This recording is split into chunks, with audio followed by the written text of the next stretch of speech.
wrong on the number. This was a while ago. She said, not only did I send emails and get no response, but I had to contact principals from other schools to see if they would contact Pleasantdale to get a response.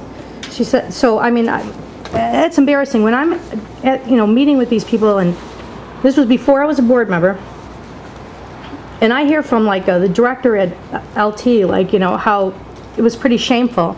It's embarrassing. That's embarrassing. Did you ever contact Meg and talk to her about it directly? Did I ever contact Meg? The students contacted Meg. I know students. I'm asking if you contacted her to try and discuss. Well, I wasn't in charge of the fundraising effort, so really I talked to Tracy about that, and I said, do you want me to contact her? And she said, no, I'll contact her again. I really don't want you to get involved contacting her. I will do it again. And I know she did, because we were in touch. She met with the LaGrange Business Association. This is how it came about. Someone from the Business Association contacted me and said, I'm shocked that all these schools are participating and not Pleasantdale. As a Pleasantdale alumni, I'm kind of embarrassed. And I said, well, that's kind of crazy. I go, what's this lady's name?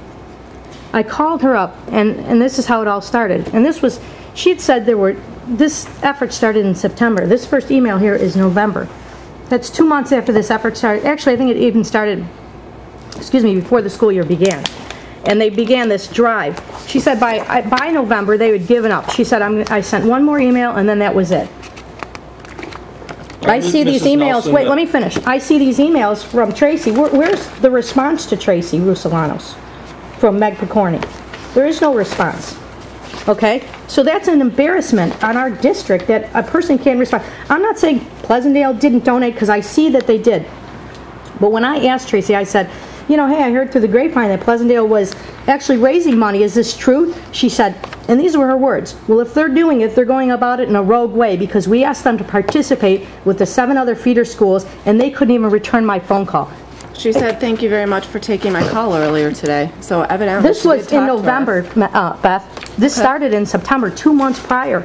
And why did you Well, the first note came from Matt in November. I asked Tracy, and she said it was her deal. I'm not in charge of the fundraising effort. But you're the one putting accusations out and saying these things to the LaGrange patch. Before you did that, irresponsible, you should have talked to Meg. Yeah, well, I talked to Leandra, and I said that this was my personal opinion. And I apologize if I misrepresented the board, but I actually even contacted the editor of the patch, and I said to him, can we modify my statement? And he said, taking a look at it, it would be my opinion that you were just expressing your own personal opinion and not the board's. However, I know how sensitive people can be, so please just write a reply directly to it, and that's what I did. And that was after the agenda item got listed? No, this wasn't after the agenda item got listed, because I looked on the agenda. The agenda didn't come up till Monday, I think. This was when right after I talked to Leandra. I did contact Gina. And I had so it wasn't to speak to her about this, because I didn't want this to be... The day you contacted me, I contacted the patch. I did. On an agenda item, I did call you. Yeah. Yeah, Mrs. Nelson, here it is. I am really sorry that our middle school students were denied the choice to take part in this lifelong experience. That's a falsehood, and you put that out publicly. And you damaged, and I would just say slandered, the reputation of the administration. You didn't check the facts, so I'm asking you, are you going to publicly apologize for what you wrote here? Because it's obviously untrue. Well, I am sorry. I am sorry. So I apologize if I embarrassed you, but this was not my opinion okay, so I said I'm a board member. Okay, I retract that. I mean, not even retract. I never stated that I was speaking as for the whole board. As a member of the Pleasantdale School District 107 Board of Education. Well, I am a member. Embarrassed at the arrogant attitude. I think one of the things we need to keep in mind is, yes, I can recall conversations where we said specifically, you do not identify yourself as a Board of Education member. I can also say that those conversations did not take place since we have seated a new board member. Thank you. So, with that being said, whether or not Gina knew that this was appropriate or inappropriate, she wasn't privy to any of those conversations. I mean, we had them at the board level. We specifically said that in the past when we have discussed protocols. And it brings us back to even tonight's goal setting, when we talk about reaffirming. Even last month, when I questioned about the orientation. It kind of tells me that, maybe going forward, we have to handle these things in a different way to ensure that all of that board members are appropriately brought on board right away from the beginning. So, with that being said, I think we just have to recognize that there are 6 of us who probably have more information than the 7th person does, strictly by the fact that we have been on the board, longer. So taking that into consideration, I respect the fact, Gina, that you took the opportunity to find out how you could at least make a statement that, maybe you couldn't change it, but at least you can make a statement to, to specifically say it's not the opinion of the board. But I do think, case in point, for all of us, it's whenever we are going to put an opinion out there, it is so important for us to get our, to get our facts straight. And again, you got information, and as Beth had said, perhaps that information could have been better utilized to gain more information by going to the administration. I always say hindsight is 20/20. Coulda, woulda, shoulda. But fact be told, it happened. There was not sufficient information, or there might not have been adequate information to make the statements that you did.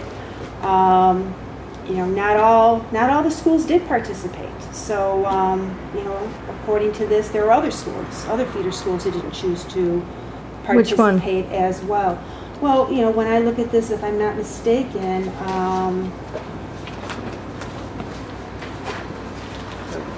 St. John's, you're going to have to forgive me for a minute, because I really thought that there was another one in here when I was looking at it. Trinity, does the Trinity feed into LT2, if I'm not mistaken, in terms of a private school? So I think that might have been the one that came to my mind right away from the beginning. But regardless of that, that shouldn't matter. We did, absolutely, regardless. I mean, that was a communication that came from LT. So LT is the one who published the names of the schools, in general. So I just think, again, it just brings case in point. We just need to be very well informed before we just make statements. Did Meg ever respond to, did they ever get back to this young alumni that had emailed? Did he ever get a response back? Yeah, Matt? After that, she said they were going to look into it. Did they ever follow up with that? Yeah, she left it to the student council to convey that they were going to offer a donation for this. So they did participate. They did get back to them. Every shred of evidence that we have here is that administration was on it. They were polite about it. They were thanked. They were thanked for the quick response. So, Okay. again, I have to get back to... I'll get back to Mrs. Russo, and I'll make sure I clarify this with her. I'll call her tomorrow. And were you going to, right now, as far as the public is concerned, that there's incorrect information about what our students did, and I guess those students were sitting in the audience here today. What would you say to them? I'm sorry, what'd you ask? As far as the public knows now, is that they didn't do anything for this honor flight effort. So if those students were here sitting in the audience this evening, what would you say to them? I would say I was sorry that you guys couldn't participate with the other schools in this big effort, because what they did was honorable. I think it's very honorable, but I don't think they didn't participate in this. But clearly they participated. They sent the donation, but this was a community-wide effort with 7 other schools. I don't know, take it how you want it, but as far as Lyons Township is concerned, Pleasantdale was not a part of this effort. And you can read all the stories you want in the newspaper about it, and not one time do they mention Pleasantdale. Not once do they say, thanks to Pleasantdale. I see this donation. This is fabulous. What a great thing. So your statement was false. What your statement here is false. Finally, I'm sorry that middle school students were denied the choice to take part in this lifelong learning what I mean by experience. that was when they went down on the May 11th, you see where it says May 11th? They went down there were probably over 500 kids from different schools. Actually, there were some Pleasantdale alumni there. And when I spoke to them, they were pretty upset that Pleasantdale, their friends and stuff weren't there. I think what I'm gathering from this is that LT, and I would say LT in general, was requesting not only participation, but almost defining the way that they wanted some of the schools to be able to participate, that it wasn't just financial. It was, There yeah. were other elements that were Absolutely. associated with it. So